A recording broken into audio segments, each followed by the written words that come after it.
저는 오늘 너 때문에 나 때문에 라는 제목으로 말씀을 전하겠습니다. 한번 아니 요게 이제 끝에 들어갑니다. 너 때문에 나 때문에 아니, 이게 이제 본 제목인데 제가 그냥 너 때문에 나 때문에까지만 넣었습니다. 창세기 29장 31절부터요 30장 24절, 오늘 우리가 읽은 본문 25절부터 시작하는데 24절까지 해서 이미 야곱이 라반의 집에 거하면서 웬 세례가 나오죠? 예.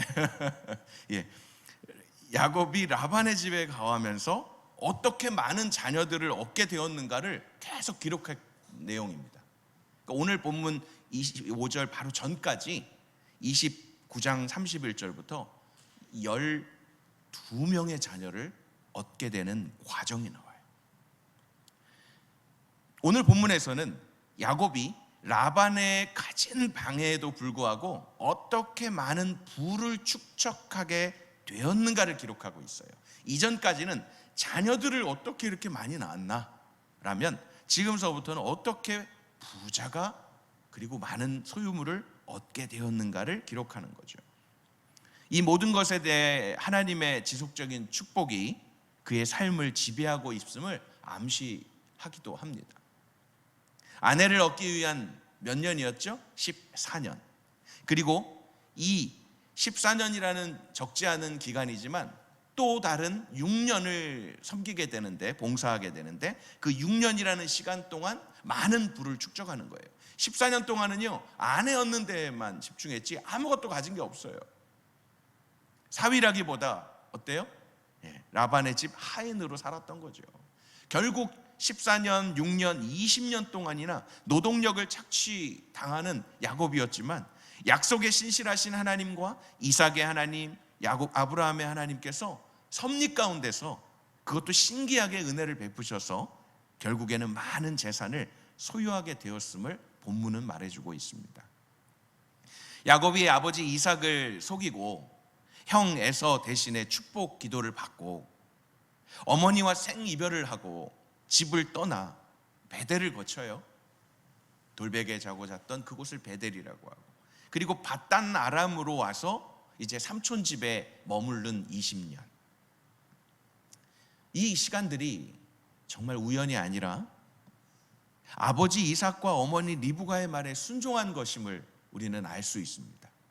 역시 하나님의 섭리지만 이삭을 속이고 리브가와 떠나서 이삭도 모르게 떠난 게 아니라 이삭과 리브가의 명령, 부탁, 이것을 받고 지금 움직이고 살아가고 있었던 것을 보게 됩니다. 우리 창세기 28장으로 가서 한번 확인해 보겠습니다. 창세기 28장 3절로 8절까지만 읽습니다. 함께 봅니다.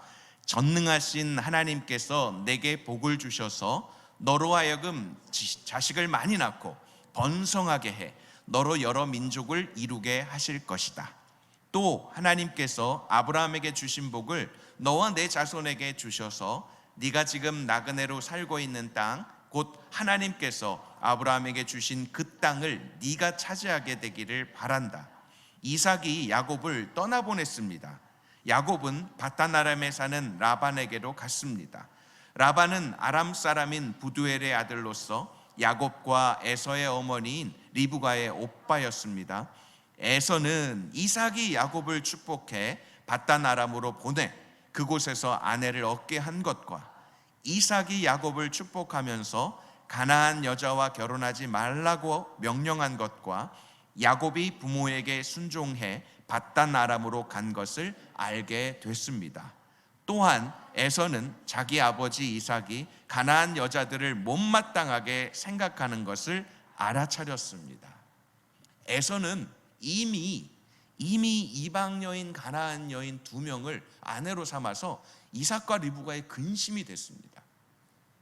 그런데 비록 속였지만 축복을 받고 떠나야 했던 야곱은 이삭과 리브가가 말한 그대로 밧단 아람에 리브가의 오빠인 라반을 찾아가서 그 딸과 결혼하라 라는 명을 했는데 가나안 여자와 결혼하지 말아야 하기 때문에 그 부탁을 했는데 그것에 순종했던 것입니다.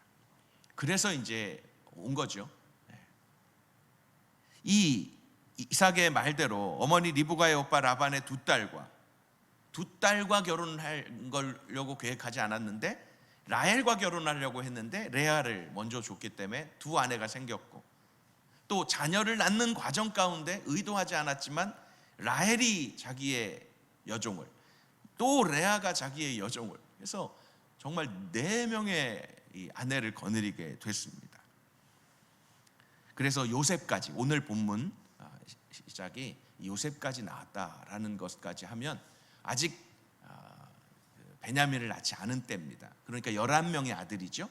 그리고 레아가 낳았던 유일한 딸 디나가 있었기 때문에 12명의 자녀가 지금 요셉의 후손들로 태어난 것입니다.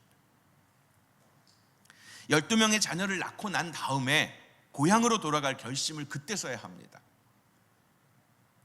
그런데 보내지 않고 싶은 마음, 더 이용해서 부려먹고 싶은 마음을 가진 라반이 있다는 거죠.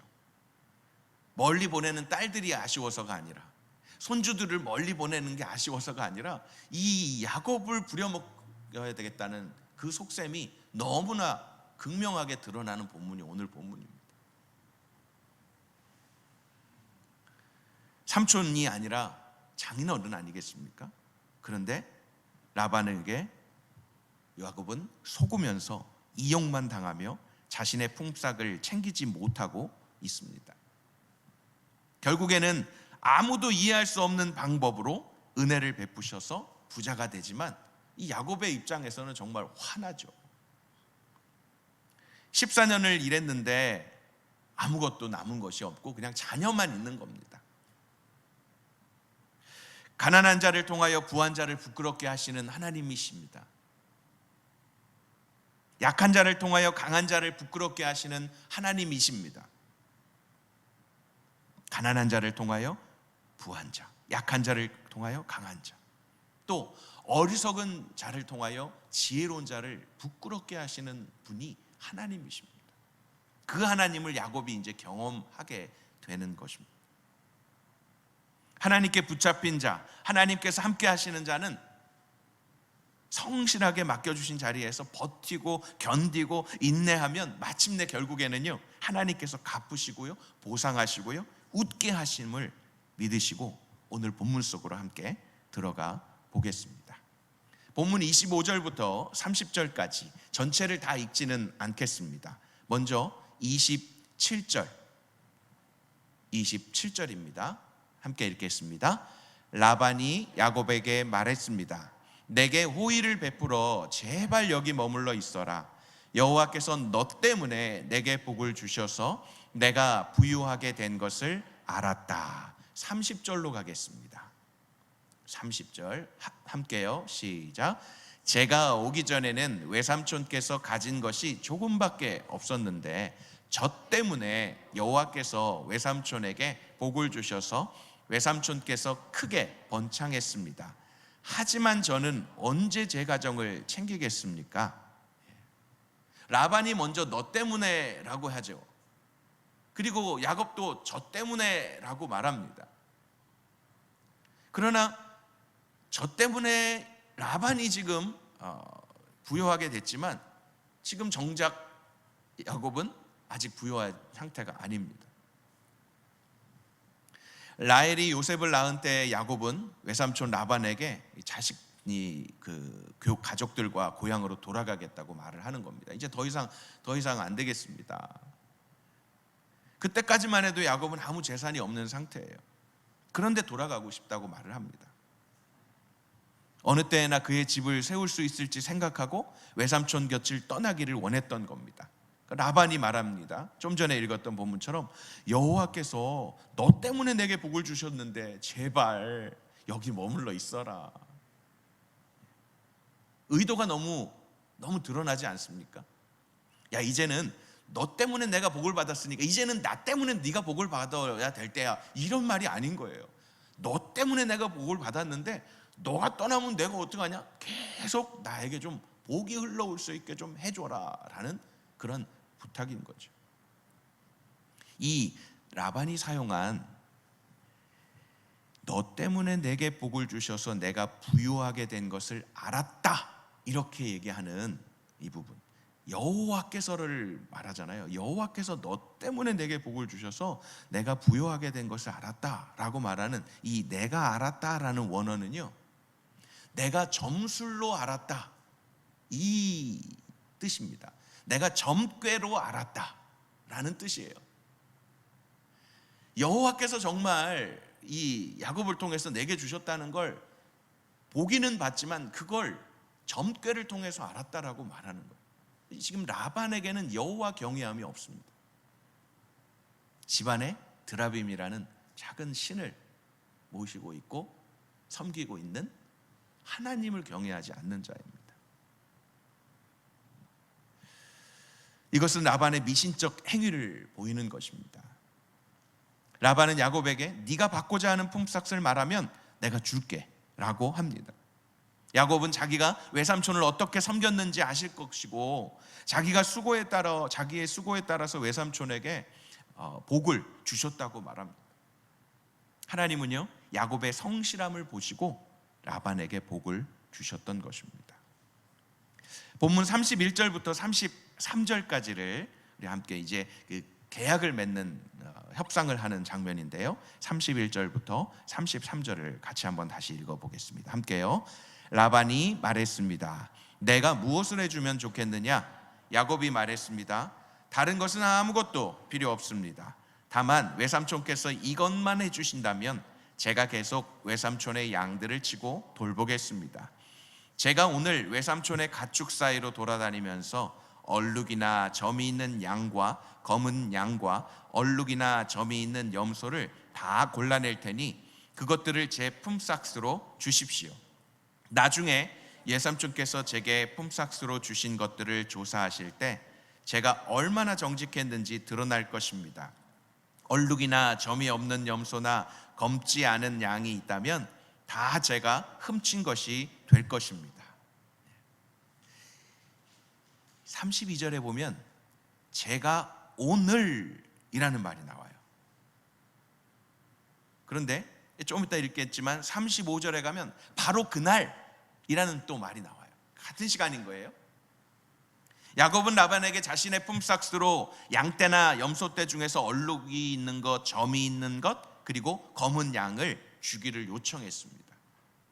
그러면 후에 예삼촌이 양떼나 염소떼를 조사할 때 너무 분명하잖아요. 속일 수 있는 여지가 없는 거예요.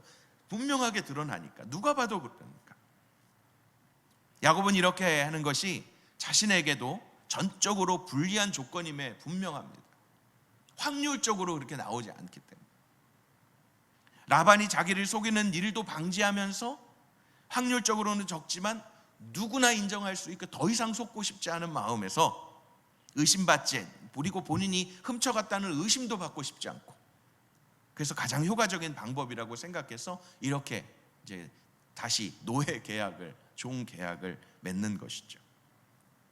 34절에 보니까 라반이 말하죠. 좋다, 네가 말한 대로 하라. 근데 이 라반이 참 아주 속이는 데 대가인 걸 우리가 알고 있기 때문에 지금 이렇게 네가 말한 대로 하자, 좋다라고 해놓고도 바로 35절입니다. 보십시오. 35절. 바로 그날 라반은 얼룩이나 점이 있는 순 염소와 흰색 바탕에 얼룩이나 점이 있는 암염소들과 검은 양들을 모두 가려내고, 이게 지금 누가 하려고 그랬냐면 야곱이 하려고 그랬어요. 야곱이 제가 오늘 외삼촌의 가축 사이로 돌아다니면서 이렇게 이제 골라내 갖고 그걸 제가 이제 품삯으로 챙기고 그거는 제 것으로 하겠습니다. 이렇게 했는데 35절에서는 그날 라반은 자신이 검은 양들을 모두 가려내고 자기 아들들에게, 라반이 자기의 아들들에게 그 짐승들을 맡겨 돌보게 합니다. 그것도 3일 정도 걸리는 거리를 두고 떨어져서 그런 이 얼룩진 것을 자기 아들들에게 데려가라고 해놓고 이제는 흰색만 남겨두고 야곱 보고 치라고 하는 거죠. 벌써 계약 맺은 그 순간서부터 계약을 위반하는 라반을 보게 됩니다. 라반에게는 전혀 손해볼 일이 아니었음에도 불구하고 그나마 시작하기 전에 실속을 챙기는 거예요. 그 당시 목자들이요, 품삯으로 적게는 새로 태어나는 그 가축들의 10% 정도 받았대요. 많으면 20%예요. 그러니까 8대2 아니면 9대1밖에 안 되는데도, 그럼에도 불구하고 새끼도 아니고 얼룩진 거라고 하면 5%나 되겠어요? 뭐 몇 퍼센테이지로 말하기가 그렇지만 10% 미만일 텐데 그걸 또 아까워서 이 법을 같이 약속했던 걸 어기면서 술수를 씁니다. 35절을 세 번역으로 보면 이렇게 나옵니다. 35절을 그러나 라반은 이렇게 말해놓고서도 바로 그날로 수염소 가운데 줄무늬가 있는 것, 점이 있는 것 가려냅니다. 또 모든 암염소 가운데서 흰 바탕에 얼룩이 진 것과 점이 있는 것, 모든 검은 새끼 양을 가려내어 자기의 아들들에게 줍니다.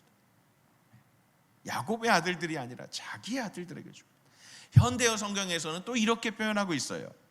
라반은 그날 수염소 가운데 얼룩무늬 있는 것과 점이 있는 것, 암염소 가운데서 얼룩무늬 있는 것과 점이 있는 것을 빼돌려 자기 아들들에게 내주어 보살피게 했다.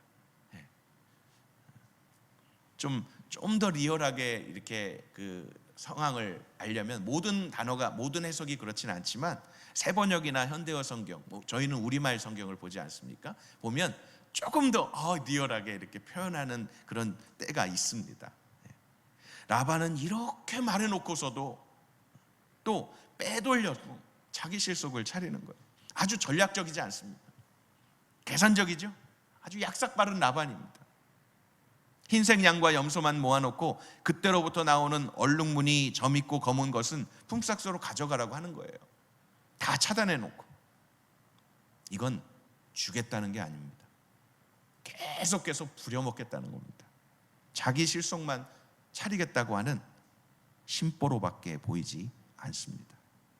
그런 속보이는 라반의 행동을 보면서도 야곱은 자신이 할 수 있는, 그러나 어떠한 과학적이고 생물학적 근거도 없는 행동을 합니다.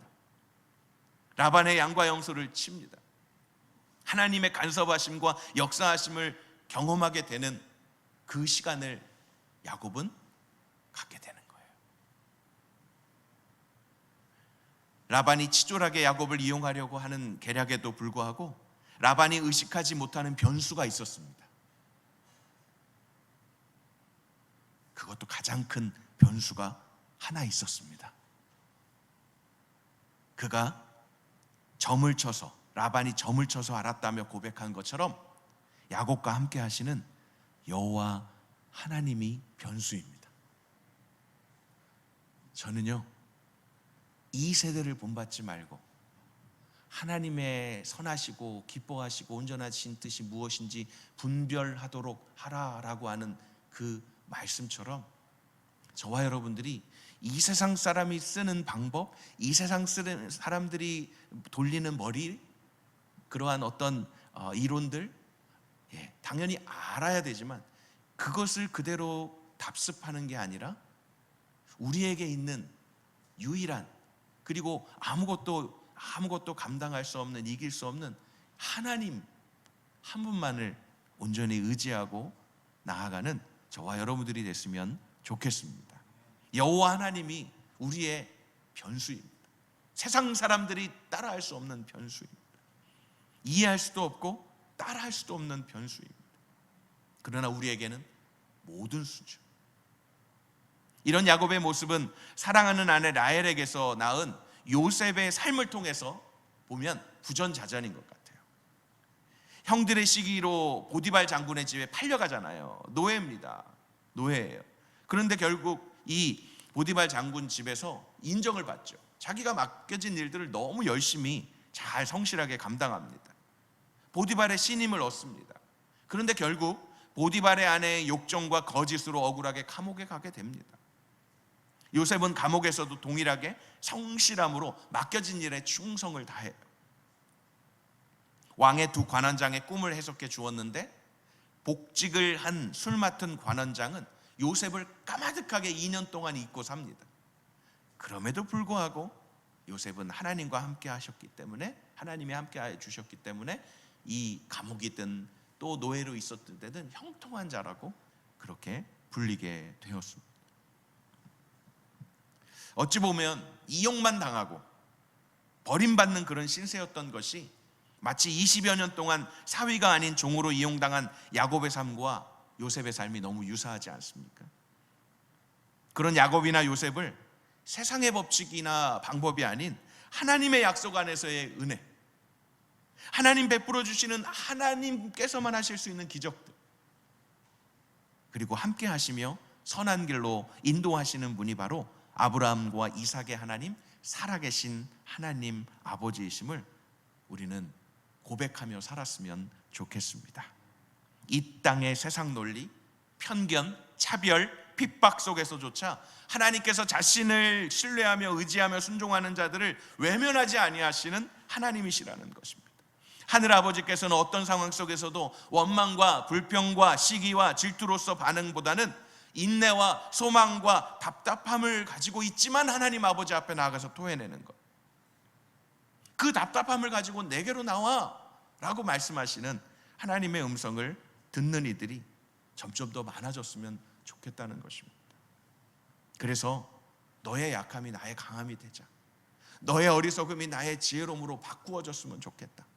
하나님 그렇게 우리를 초청하고 계십니다. 내가 너의 하나님됨을 보여주겠다라고 말씀하시는 거죠. 우리 그 말씀을 좀 신약 성경에서 좀 찾아보도록 하겠습니다. 우리 고린도전서 1장 25절로 29절입니다. 제가 읽어드릴게요. 하나님의 어리석음이 사람의 지혜보다 더 지혜롭고 하나님의 연약함이 사람보다 더 강하기 때문에 그렇게 말씀하시는 거예요. 형제들이여, 여러분의 부르심을 생각해 보십시오. 육신적으로 지혜 있는 사람이 많지 않고 능력 있는 사람도 많지 않고 가문 좋은 사람도 많지 않습니다. 그러나 하나님께서는 지혜로운 사람들을 부끄럽게 하시려고 세상에 어리석은 것들을 택하셨고, 강한 것들을 부끄럽게 하시려고 세상에 약한 것들을 택하셨습니다.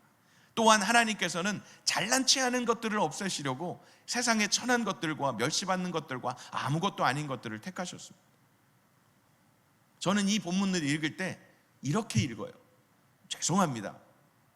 저는 가끔 시편도 그렇고 이렇게 읽다가 다시 한번 읽을 때 이렇게 읽어요.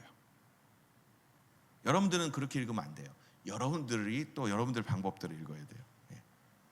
다시 한번 읽어볼게요. 27절입니다. 그러나 하나님께서는 지혜로운 사람들을 부끄럽게 하시려고 세상의 어리석은 명종이를 택하셨고, 강한 것들을 부끄럽게 하시려고 세상의 약한 명종이를 택하셨습니다. 또한 하나님께서는 잘난치 않은 것들을 없애시려고 세상의 천한 명종이와 멸시받는 명종이와 아무것도 아닌 명종이를 택하셨습니다. 여러분이 읽을 때 명종이를 읽으시면 제가 화가 나죠. 여러분이 있는 제 이름 넣어서 읽지 마십시오. 여러분 이름 넣어서 읽어주세요. 예. 그러나 저는 그렇게 나를 잘나서, 나를 지혜로워서, 내가 뭐 능력이 많아서가 아니구나. 하나님이 하나님의 방법으로 하나님을 나타내시려고 나 같은 자를 쓰시는구나. 이런 고백인 거예요. 이는 어떤 육체라도 그분 앞에서 자랑하지 못하게 하려는 것이다. 29절이죠. 같이 한번 읽어볼까요? 29절입니다. 시작. 이는 어떤 육체라도 그분 앞에서 자랑하지 못하게 하려는 것입니다. 하나님이 드러나시는 거죠. 계속해서 고린도전서 3장 18절로 20절입니다. 이 본문은 같이 한번 읽어보겠습니다. 18절로 20절입니다. 시작. 아무도 자신을 속이지 마십시오. 만일 여러분 가운데 누가 이 세상에서 지혜 있다고 생각한다면 어리석은 사람이 되십시오. 그렇게 해야 진정 지혜 있는 사람이 될 것입니다.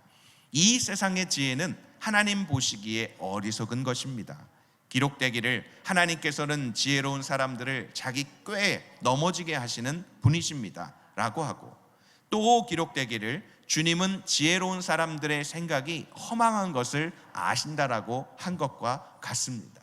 지금 라반이 그런 꼴이 되는 거예요. 라반이 머리를 쓰고 술을 쓰고 막 했지만 결국에는 야곱이 부자가 되어서 이제 출발을 준비를 하지 않습니까? 고린도후서 6장 3절로 10절 말씀입니다.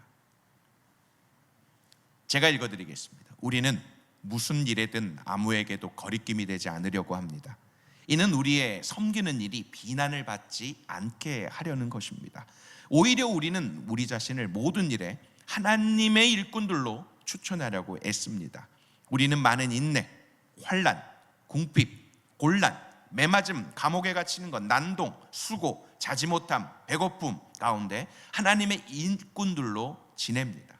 또한 우리는 순결함과 지식과 오래 참음과 친절함과 성령과 거짓 없는 사랑과 진리의 말씀과 하나님의 능력으로 일합니다.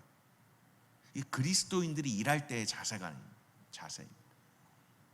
또 우리는 오른손과 왼손에 의의 무기를 들고 영광과 모욕, 비난, 칭찬을 동시에 겪으며 일합니다. 우리는 속이는 사람 같으나 진실합니다.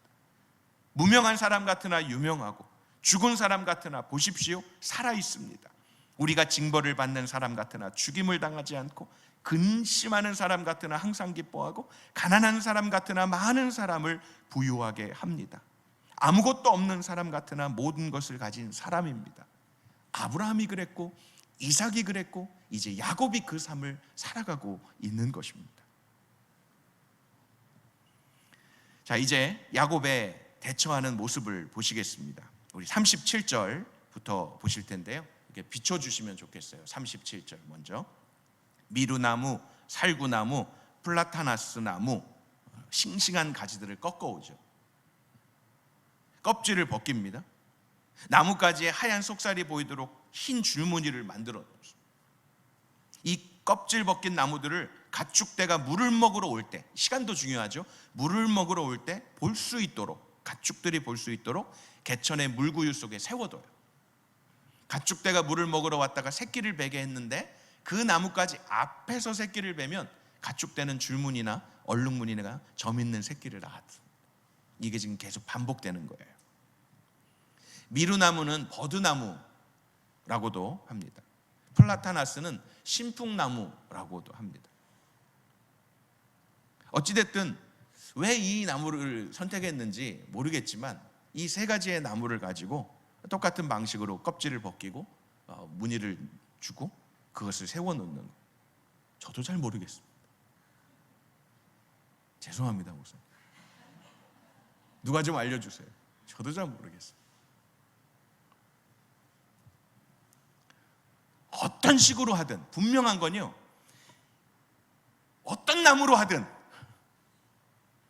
어떤 식으로 하든 하나님은 작정하시고 야곱으로 하여금 라반에게서 부자가 되게 하시고 벗어나게 하신다는 걸 저는 믿습니다. 그래서 이 과정들 속에서는 모르겠어요. 여러 주석가들이 이런 말 저런 말 뭐 좀 갖다 붙이기도 하고 막 유전적인 것까지도 얘기를 하고 뭐 시각적인 것까지도 얘기를 하고 심리학적으로 막 이렇게 접근도 하고 하는데요. 저는 좀 그거를 뭐 신뢰하냐 아니냐를 떠나서 이게 중요한 게 아닌 거예요. 하나님이 지금 계획하신 거라면 우리가 어떤 방식으로 쓰든 하나님이 이끌어 가신다라는 걸 신뢰하겠다. 존중하는 거죠. 야, 너 그런 거 쓸데없어. 내가 알아서 할게. 하지 않으시고 하나님 그냥 가만히 계시죠. 야곱이 막 하는 것들에 대해서 하나님도 가만히 계십니다. 이제 40절로 마지막 43절까지의 말씀을 보면서 마무리를 좀 할까 합니다. 우리 40절부터 43절 같이 한번 읽겠습니다. 시작. 야곱은 새끼들을 따로 떼어놓고 줄무늬가 있거나 검은 것들을 라반의 가축대와 떼어놓았습니다. 이렇게 야곱은 자기 가축대를 라반의 가축대와 섞이지 않게 따로 두었습니다. 야곱은 튼튼한 가축들이 새끼를 뵐 때는 그 나뭇가지들을 그 가축들이 보도록 개천의 물구유 속에 두고 그 앞에서 새끼를 베도록 했습니다. 그러나 약한 가축들이면 그 나뭇가지들을 앞에 두지 않았습니다. 그렇게 해서 약한 것들은 라반의 것이 되고 튼튼한 것들은 야곱의 것이 됐습니다. 이런 식으로 해서 야곱은 점점 더 번창하게 됐습니다. 많은 가축대뿐 아니라 남종들과 여종들과 낙타들과 나귀들을 많이 갖게 됐습니다. 나무는 어떻게 됐는지 모르겠지만요, 야곱은 그동안 인생의 그러한 여정들 속에서 또 자기 나름대로 정말 일리 있는, 그 나무를 세워놨을 때 물 먹으러 왔을 때 이렇게 새끼를 베게 됨으로 해서 많은 것들이 나오니까 잘 봐가지고 튼튼한 가축이면 세워놓고 좀 약한 것이면 거기 새끼 나오면 또 이제 자라다가 많이 죽잖아요. 그러니까 약한 것일 때는 이 세워놓지 않고 이렇게 가려놓고, 이거는 야곱이 정말 잘한 겁니다. 자신의 어떤 정확한 판단을 한 거죠. 그래서 결국 튼튼한 것이 나오는데 그 튼튼한 건 점이 있고 줄무늬 있고 검은 건 거예요. 좀 이렇게 막 이렇게 힘없고 약한 것은 흰색이에요. 당연히 라반의 것인 거죠. 그런데 그러한 가축대뿐 아니라 남종들도 여종들도 낙타들도 나귀들도 많이 얻게 됐다는 거잖아요. 이 부분을 어떻게 설명하겠어요? 버드나무 써서 그런가요? 신풍나무 써서 그런가요? 아니잖아요. 남종들과 여종들이 뭐 그거 벗겨놓고 그거 세워놨다고 생기고 낙타들까지 막 오고 아니잖아요. 하나님이 하시는 거예요. 하나님이 하시는 거예요. 성경의 저자는 하나님이 야곱과 같이 형편없는 사람도 축복하시는 분이라는 점을 부각시키고자 한다는 거예요. 야곱이 머리를 썼고 야곱이 또 말 그대로 막 연구해서, 야곱에게 핵심이 없습니다. 야곱은 할 수만 있으면 손 하나 까딱 안 하고 살려고 했던 자예요. 형을 속일 때 어떻게 했어요? 잘 아시잖아요. 야곱이 한 게 뭐가 있어요? 엄마 안 돼요. 아빠가 저 형 아니고 야곱인지 알으면 큰일 나요. 저 형한테 혼나요. 아니야, 너 내가 저주받을게. 리브가가 내가 대신 저주받을게. 너 내가 음식 만들으니까 가. 너는 염소만 끌고. 그 다음서부터는 다 리브가가 했어요. 털도 리브가가 붙여주고요, 옷도 리브가가 갖다 주고요. 야곱은 그냥 가만히 있었어요. 그랬던 야곱이 이제는 하나님이 행하시는 일들을 기대하며 나무도 벗겨보고 색깔도 내보고, 그리고 또 튼튼한 것과 약한 것이 있을 때는 또 그렇게 해보고.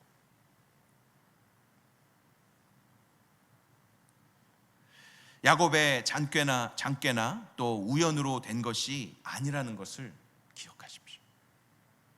야곱의 일이 모두 잘 되어간다 해서 하나님께서 야곱이 취한 그 행동에 전적으로 동조했다고 생각하는 건 오해입니다. 이 모든 것은 오직 하나님의 손길이 이루어낸 업적인 것입니다. 훗날 처가에서 도주할 무렵에 야곱은 자신이 부를 축적하기 위해서 사용한 방법이 어떤 책에서나 또 요술로서 어떤 이렇게 습득한 그런 방법이 아니라는 것을 밝혀요. 야곱이 자신의 능력이 아니라 하나님께서 꿈에 보여주신 방법이라고 밝힙니다. 그러므로 이 일은 베델에서 야곱에게 나타나셔서 내가 너와 함께 하라고 보호하리라 하고 선언하신 하나님의 신실하심을 극적으로 드러내는 사건인 겁니다. 그래서 너 때문에 나 때문에가 아닌 하나님으로 인한 것이라는 것입니다. 우리 그것을 확인해 보겠습니다. 창세기 31장 5절로 13절입니다. 오늘 본문 뒤에 나오는 본문이지만 야곱이 말하는 겁니다. 31장 5절에서 13절 같이 읽겠습니다. 시작. 야곱이 그들에게 말했습니다. 내가 당신들의 아버지를 보니 그가 나를 대하는 태도가 예전 같지 않소. 그러나 내 아버지의 하나님께서는 나와 함께 하셨소. 당신들은 내가 당신들의 아버지를 온 힘을 다해 섬긴 것을 알 것이요, 그러나 당신들의 아버지는 나를 속이고 내 품삯을 10번이나 바꾸었소. 그러나 하나님께서는 그가 나를 해롭게 하지 못하게 하셨소. 만약 그가 얼룩진 것이 내 품삯이 될 것이다 하면 모든 가축들이 얼룩진 새끼를 낳았소. 그리고 만약 그가 줄무늬가 있는 것이 내 품삯이 될 것이다 하면 모든 가축들이 줄무늬가 있는 새끼를 낳았소. 그렇게 하나님께서는 당신들의 아버지의 가축들을 빼앗아 내게 주셨소. 한 번은 가축들이 새끼를 뵐 때 내가 꿈속에서 눈을 들어보니 가축대와 교미하는 수컷들은 줄무늬가 있거나 얼룩이 있거나 점이 있는 것들이었소. 그때 꿈속에서 하나님의 천사가 야곱아 하고 나를 불렀소. 내가 여기 있습니다 하고 내가 대답했소. 그랬더니 그가 말씀하셨소. 눈을 들어 보아라. 가축들과 교미하러 올라간 수컷들은 다 줄무늬가 있거나 얼룩이 있거나 점이 있는 것이 아니냐? 내가 라반이 네게 한 일을 다 보았기 때문이다. 나는 네가 기둥에 기름을 붓고 내게 서원을 했던 베델의 하나님이다. 이제 일어나 이 땅을 떠나 내 고향으로 돌아가라고 말이요. 이것은 야곱이 하나님께서 말씀하신, 천사를 통해 말씀해 주신 것을 가지고 지금 아내들에게 증거하는 거예요. 나에게서 나온 장꾀가 아니고 나에게서 나온 것이 아닌 하나님께서 이렇게 갚아주셨다고, 하나님께서 이렇게 해주셨다고. 그래서 어떻게 표현해요? 하나님께서는 당신들의 아버지의 가축들을 빼앗아 내게 주셨어, 이렇게 표현하는 거예요. 그렇게밖에 표현할 수 없어요. 내가 훔친 것도, 내가 빼앗은 것도, 내가 장깨 구려서 내 능력으로 한 것도 아니고 하나님께서, 계속해서 하나님께서. 그런데 여러분 잘 아시잖아요. 우리의 본성을 아시죠? 이렇게 고백하기가 참 쉽나요? 아니잖아요. 누가 안 알아주면 나 때문에, 일이 안 되면 당연히 너 때문에, 잘 되면 나 때문에. 이게 아주 그냥 자동으로 나오지 않습니까? 야곱은 하나님의 그 다스리시는, 그리고 길들여 가시는, 그리고 인도하시는 그 세월을 살아가며 점점 더, 조금 더 하나님이 하시는 일들을 경험하게 됩니다. 자신의 지혜, 자신의 능력, 자신의 힘은 점점 빼져가고 하나님이 하시는 일들로, 그래서 야곱은 여러 번 베델로 향합니다. 힘들고 어려울 때 다시 베델로 올라가라고 말씀하시는 그 음성을 듣고 그 음성에 순종합니다. 앞으로 보시게 될 딸 디나의 사건을 통해서도 그 가족이 안 되겠다, 우리 가족이 이래서는 우리 베델로 올라가자 라고 합니다. 베델이라는 장소가 중요한 게 아니죠. 하나님께 나가자, 하나님의 집에 가자, 하나님께 엎드리자, 하나님께 돌아가자. 이게 이제 핵심인 겁니다. 내 지혜, 내 지식, 내 업적, 내 경험이 아닌 하나님께로 돌아가자. 이게 야곱의 고백인 것입니다. 말씀을 정리하겠습니다. 하나님께서는 야곱의 하란 생활을 섭리하셨습니다. 머리 쓰고 속이고 장깨 부리고 욕심 부리던 야곱을 이제는 철저하게 속임당해서 이용당하게 해서 더 이상은 이제 나는 꾀가 있는 자가 아니라 어리석은 자야, 힘없는 자야, 약한 자야, 그러니 베델의 하나님께 의지해야겠구나 라는 것으로 하나님 앞에 더 나아가게 만드셨습니다. 야곱의 결혼, 자녀 출산, 재산 증식에 하나님은 섭리하셨습니다. 하나님은 땅에 있는 모든 피조물들을 먹이시고 기르시는 분이십니다. 특히 자기 백성을 돌보시는 하나님이십니다. 하나님을 의지하는 자들에게 부끄러움을 당하지 않게 하시는 분이십니다. 하나님께서는 우리에게 죄사함과 새 생명을 주시고 내세의 복, 그리고 천국과 영생을 약속하시고 보장하실 뿐만 아니라 광야 같은 이 세상 삶 속에서도 섭리하시는 분이십니다. 하나님께서는 먼저 하나님의 나라와 그 의를 구하는 자들에게 의식주를, 필요를 채워주십니다. 우리가 지금 이번 주에 암송하는 암송 구절에 너무 잘 나와 있지 않습니까? 무엇을 먹을까, 무엇을 마실까, 입을까 염려하지 말라. 내일 일은 누가 걱정하라고요? 제가요? 내일 일은 내일이 걱정하게 하라. 하나님의 그 방법입니다. 하나님께만 소망을 두고 하나님의 명령에 순종하여 나아가는 자, 하나님께 의탁하고 하나님만을 섬기고 하나님을 경외하는 자에게는 하나님께서 모든 것의 변수 속에서도 하나님이 유일한 그 변수가 되게 하십니다. 라반에게서 그렇게 억울하게 당한 야곱에게 정의로 갚아주신 하나님을 기억하십시오. 라반에게 처음 시작이 정말 갔을 때는 빈손으로 가지 않았습니까? 그냥 돌베개 베고 잘 정도의 빈손으로 갔다가 이제는 거부가 되어서 나오기까지 그는 다루음을 받았습니다. 쉽지 않았습니다. 자신을 정말 낮추는 그러한 시간들이 쉽지 않았습니다. 그러나 이제는 하나님이 하셨다고, 하나님이 보셨다고, 하나님이 빼앗아 주셨다고, 하나님께서 그렇게 하셨다고 라고 고백하게 되기까지 이르렀습니다. 다른 사람의 것에 충성된 자는 자기 자신의 것에도 충성을 하게 맡겨 주십니다. 작은 것에 충성된 자는 더 큰 것을 맡겨 주십니다. 이 땅을 살아가는 동안 하나님께서 너 때문에 다른 사람에게 복 주는 거야 라고 할 때는 기뻐하십시오. 감사하십시오. 그러나 나 때문에 복을 주신 거야 라고 할 때는 조심하십시오. 겸손하십시오. 하나님께서 하나님의 방법대로 하나님의 때에 베푸시고 인도하시고 이끄시는 그 은혜를 오늘도 야곱의 삶을 통해서 여러분들의 삶에 동일하게 경험하고 고백하게 되기를 주님의 이름으로 축원합니다.